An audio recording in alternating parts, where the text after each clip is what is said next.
Why do AAA games suck nowadays? That's something that gets asked a lot, and I'm gonna try to answer that in this video. So I have a couple of points that I'm gonna go through and explain each of them when I get to them. So let's get right into this. My first point.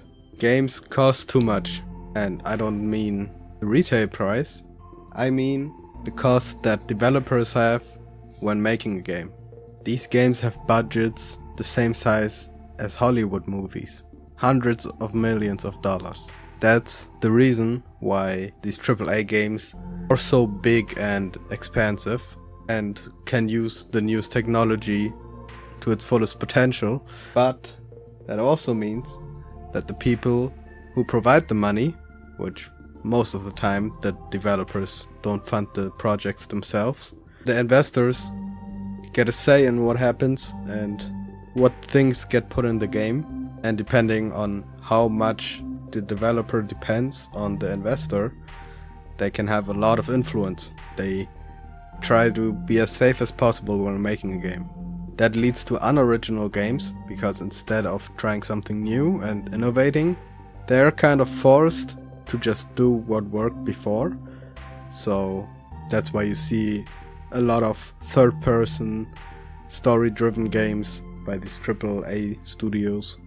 That formula worked for somebody else, and it's been done a lot in the industry, and it's a fairly reliable way to ensure that the game is profitable. My second point, which I kind of talked about just now, but scared of innovating. Look at the AAA games that came out the last few years. Can you see a similarity there? I'm not the only one, right? 9 times out of 10, it's a third-person action RPG in a fantasy world. At least that's what I'm seeing. So we're just getting the same old stuff that has already been done before. I don't know how many times now. And it's just boring. If you play AAA games, most casual gamers, I'd say, mostly play AAA games. It's similar to Hollywood in that sense, you know. People will just watch the new big blockbuster that came out. They don't care about the more indie side of things. They just want the big AAA experience. And because they are only looking at old formulas that worked, creative thinking isn't a priority when making a game. Because creative thinking means risk. And risk means losing money. And that's the last thing they want. They're trying everything they can to make money with this.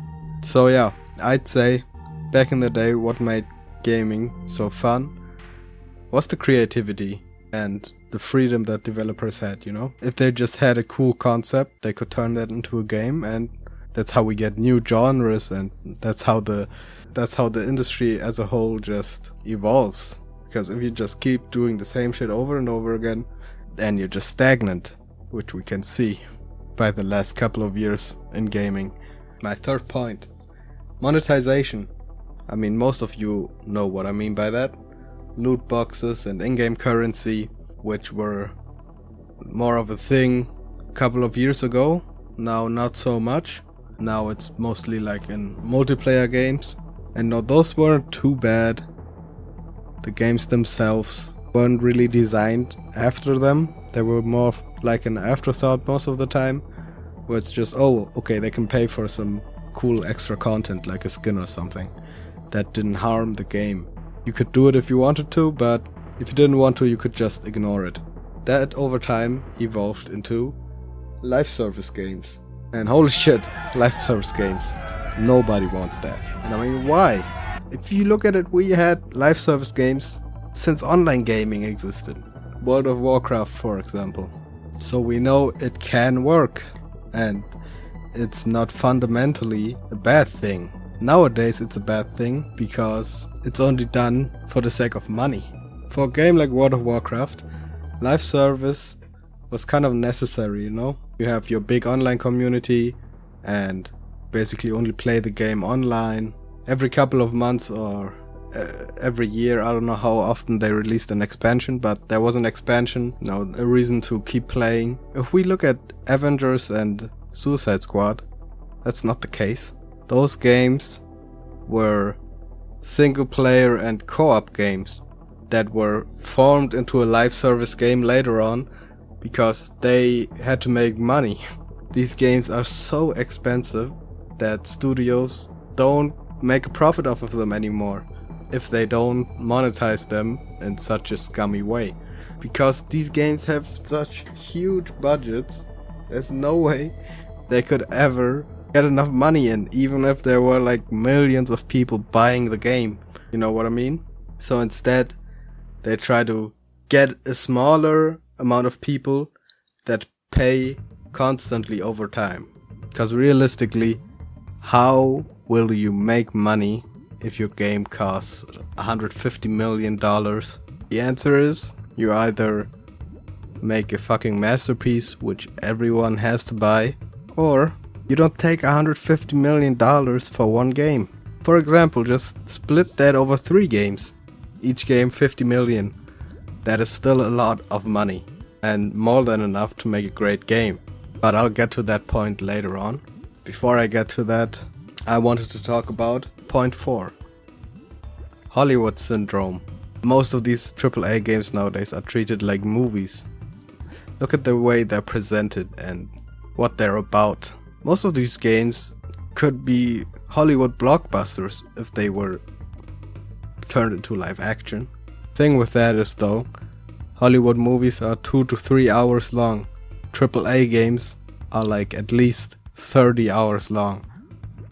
That is a big commitment. It's easy for people to go to the movies and just spend 20-30 bucks, watch a movie, go back home, or even just stream it online. You just need 3 hours of your time. No, it's a fun activity you can do with your friends or whatever. But games are a commitment. There are way less people willing to play a game for 30 hours than there are people willing to watch a movie for 3 hours. So it doesn't make sense to treat video games as Hollywood movies. You won't make your money back 90% of the time. And what I don't like about it is the writing as well.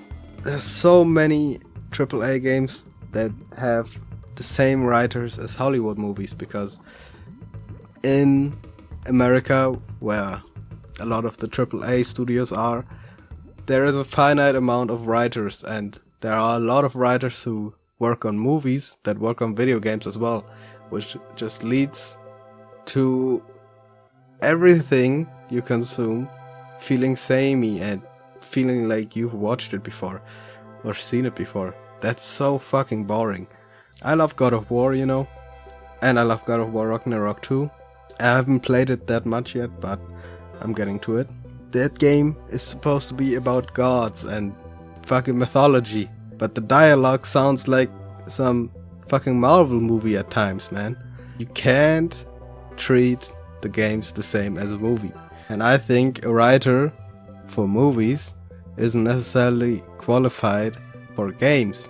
Games a lot of the times have way more complex storylines and complex characters because they just have a lot more time to tell those stories and flesh out those characters.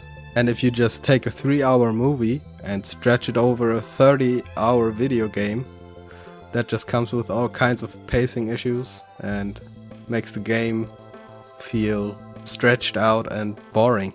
So in conclusion, I think how this problem can be solved is if we let games have a smaller scope again, and instead of just throwing $100 million against the wall, take that money, split it over 3 or 4 games, and let the developers make a game they want to make that will instantly increase the quality and the enjoyability.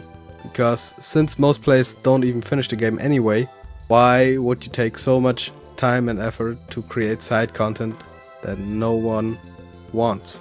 Instead of 100 side quests, why don't you take the time you spend on those 100 side quests and make 25, but you make 25 really good ones? That's way more valuable than 100 side quests of all the same shit repeated. But that's just me.